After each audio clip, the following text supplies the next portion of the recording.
Don't settle for some cheap ass coming at you like, I'll give you $50, bro.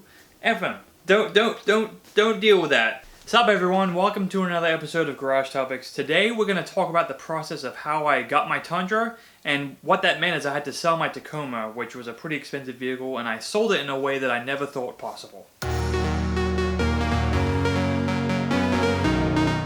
I want to start off by saying in no way, shape, or form am I being paid by Carvana in this situation. This is just a true story. There's a bunch of written information about this online, but no video, so here's an honest, unbiased review of Carvana. And also, this was in September of 2019, so take it out how it is from that date. Might be different now. Alright, so if you're a long-time subscriber, you know that I've had several Toyotas, specifically Toyota trucks. They're great. If you're new to the channel, feel free to subscribe because you're going to get a bunch more Toyota content coming up. But I decided to get the Tundra because I'd done a bunch of research. The video that I made was very successful. I'm glad it was because it's the honest opinion, and still several months into the deal I feel 110% good about that transaction. So I had my 2015 Toyota Tacoma.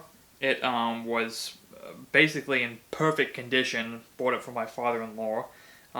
It had just over 30,000 miles on it. It was super low mileage vehicle. And I decided that I wanted to do more towing. I wanted to fit more people. I wanted more luxury. And this Tacoma was so expensive for what it was. It was cheaper than a new one, but it still had a lot of value. And I started looking around at other trucks. It's hard to find good value in trucks because everyone wants one, which makes them expensive. Found the Tundra. I was like, great. I just got to sell this Tacoma for what I think it's worth and then get the Tundra, and I'll actually come out ahead because the Tacoma's worth a whole lot more than the Tundra. Doesn't mean it's better, but it's worth a whole lot more. I started off with the general process of what I always do is I put it on Facebook Marketplace where I spend hours a day because I'm weird, but some good deals there. Put it on there. And when I do a vehicle like this, I'll sell it on Facebook Marketplace, I'll put it on cars.com, I'll put it on Auto Trader, Craigslist, you name it. I'll post it as many places as possible. I'll take great pictures of it and put tons of descriptions so no one really has to ask me questions unless they're serious. Posted the Tacoma online for sale using Kelley Blue Book value. And so the Kelley Blue Book value, and then there's also NADA value, they varied slightly, but all in all, it was a high dollar amount for private resale value. And so I was like, oh, yeah, I'll just list it for this, maybe $100 less, because it's Tacoma's a red hot, everyone wants one. It should sell for this. Several weeks passed, and honestly, I had almost zero bites. What ended up happening is that I think everyone just looks to buy these for expensive amounts at dealerships because they're so new. A big part of this is people looking to take loans out on this. Hold on. Ernie, what are you doing, brother? You're not supposed to be in the video until the end. I had lots of people messaging me, just kind of ticking around, offering me super low offers. At the time, I think the Kelley Blue Book value was somewhere around 27, 28 grand, and so I listed it around that price. I think I started with like 28.5 and tried to work my way down from that. Keep in mind, the only things I really had on was I had a bed cap, I had the aftermarket wheels, and just in general, it was in immaculate condition. I had almost zero interest. I lowered the price a couple $100, lowered the price a couple $100, zero interest again, just a bunch of low balls offering me like 23, 24 grand for this low mileage Tacoma. And I was at a loss. I was like, why is no one buying this? I thought these Tacomas were worth a bunch of money. Well, they are. I'll get to that later. I finally had one guy that was interested, came and take a look. And he was willing to pay kind of close to what I was asking, but not really. And ultimately it ended up being that he didn't feel comfortable buying it from me, but felt totally comfortable buying it from a dealership because I didn't offer him a warranty. I was like, are people that timid about buying cars? And I guess they are when it's this expensive, but the biggest piece of this is that he was looking to buy it with a loan, and he would have paid me that cash with a check, I guess, and I would have gone straight through his bank, but he would have paid the loan, I would have gotten cash value for that check. Long story short, he bailed out and didn't buy it. So this left me in a pickle, so I was like, let me see if I can sell this at Carmax. Carmax is well known for selling vehicles, but also buying vehicles.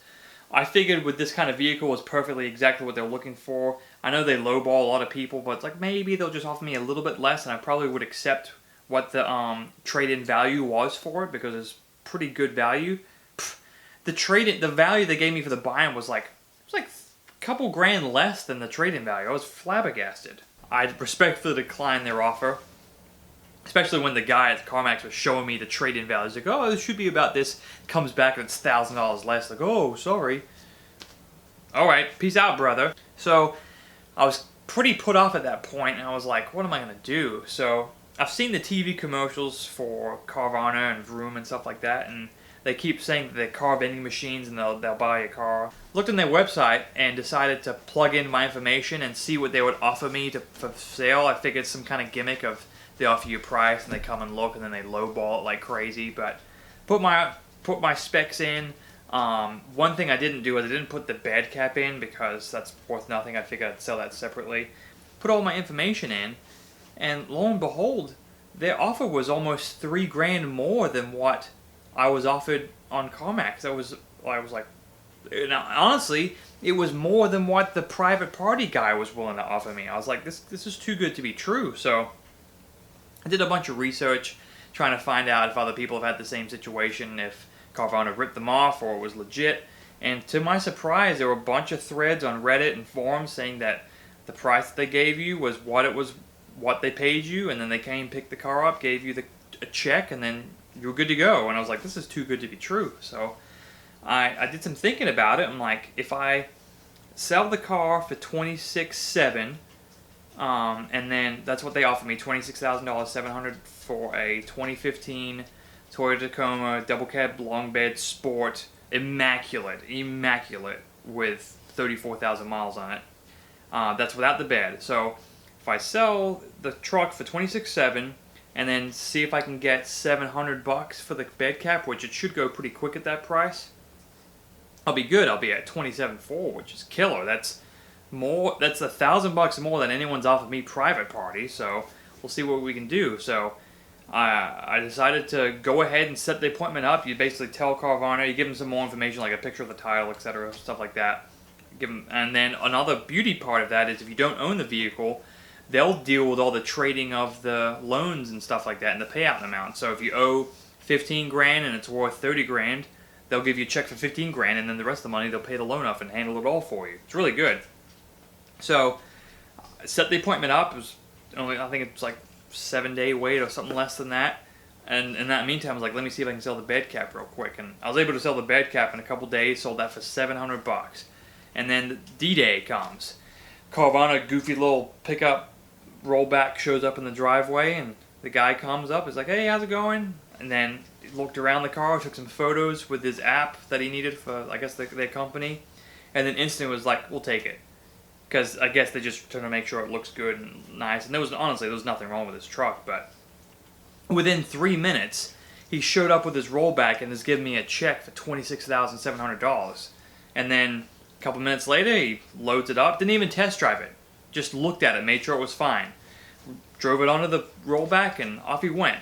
And so I don't know if this is common that they don't test drive anything, but I thought for sure they're going to drive it around, make sure everything was good to go. Everything was fine with mine, but didn't test drive it. Put it on the rollback, gave me the check, bounced out of there, and that was it.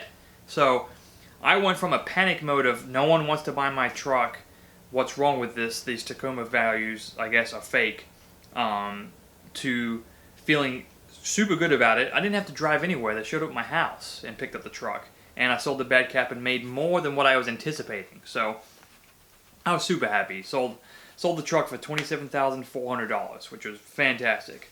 For all of you out there wondering how much Tacomas are valued, about a week later, I was like, let me see if it showed up on their website yet. They fully detailed it. They put brand new tires on it. I guess they do that with all of them, I guess, just to make it feel nice. They probably spent several $100s on tires. I don't know why the tires were fine on mine. And we're selling it for like $29,500, I think. And it literally sold within like 2 or 3 days. I couldn't get over it. So I think what the issue is that they want to buy cars, or people want to buy cars with a loan and do it through a dealership versus doing it through an individual. Alright, so there you have it. So if you're, in my opinion, if you've got an expensive vehicle that's over, let's say, 15 grand, even over 10 grand, honestly, and you're having a hard time selling it on classifieds, go ahead and check out Carvana. Do an online quote. It takes like 5 minutes. And from what I see, if your car is legitimate and you describe it truthfully, you'll get that value. They'll just show up with a check and give it to you, which is amazing. Not only do you not have to deal with a bunch of sellers and stuff like that, but you don't have to drive anywhere. It's awesome.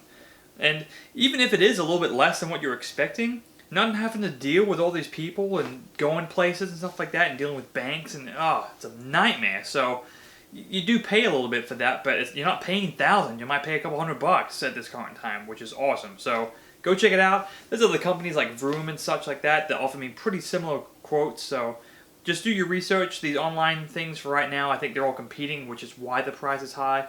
The guy on the rollback actually told me that they're in such demand to get as many cars as possible because they made all their money from selling cars. They're willing to buy as many as well. So they're looking for volume of cars to sell. So they're willing to wheel and deal and give you a good offer on your vehicle. Check them out. Be sure to subscribe if you like more Toyota content, because now I have a Toyota Tundra that was a lot cheaper than that Tacoma, which I'll get into a video about that later on as well. But got more content coming. Check out Toyotas. You like them. You know you like them. Come check them out. That's all I got. Thanks for watching. We'll be sure to get back in the garage soon with the Tundra and the other cars I've got, the Corvette and LTD and other people's cars. If you've got a dog that likes Toyotas, make sure that if you want to sell the Toyota, get top value for that Toyota. Don't settle for some cheap ass coming at you like, I'll give you $50, bro. F them. Don't deal with that. Make sure that your dog's riding comfy and sell your car easy. That's all I got. Catch you later. Peace out. What do you think about that, Ernie Boy? Was that pretty good? Was that a pretty good cut? Like that cut? Is that a good cut? Alright, that's a pretty good cut.